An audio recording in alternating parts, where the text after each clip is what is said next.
പനിയാണെങ്കിലും എന്താണെങ്കിലും മീൻ വാങ്ങാൻ പോവാതിരിക്കാൻ പറ്റില്ല കേട്ടോ. അപ്പം ഞാൻ ദേ ഇന്ന് മീൻ വാങ്ങിച്ചുകൊണ്ട് വന്നിട്ടുണ്ട്. 500 രൂപയ്ക്കാണ് ഇത്രയും മീൻ കിട്ടിയിട്ടുള്ളത്. നമുക്ക് എന്തൊക്കെ മീനാണ് ഇപ്പോൾ ഇതിനകത്ത് കിട്ടിയിട്ടുള്ളതെന്ന് നോക്കിയാലോ. നെയ്മീൻ്റെ ചെറുത് വരിമീൻ എന്ന് പറയും കേട്ടോ. ഇത് വരിമീൻ്റെ കുഞ്ഞാണ്. പിന്നെ കുറച്ച് അയല കിട്ടിയിട്ടുണ്ട്. അയലയെന്ന് പറഞ്ഞാൽ ചെറിയ അയലയാണ്, പക്ഷേ ഒരു 10-15 അയല കുഞ്ഞുങ്ങളുണ്ടായിരുന്നു. പിന്നെ ഒരു 4-5 വരിമീൻ കുഞ്ഞുണ്ടായിരുന്നു.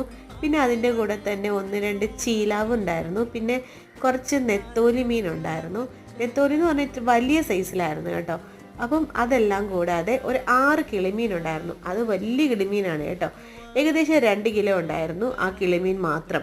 അങ്ങനെ ഞാൻ അതെല്ലാം കൂടി വാങ്ങിച്ച് വീട്ടിൽ കൊണ്ടുവന്നിട്ടുണ്ട്. അതിനകത്ത് കിളിമീനെല്ലാം ഞാൻ എടുത്ത് ഫ്രിഡ്ജിൽ വെച്ചിട്ടുണ്ട്, നമുക്ക് പിന്നെ എടുക്കാൻ വേണ്ടിയിട്ട്.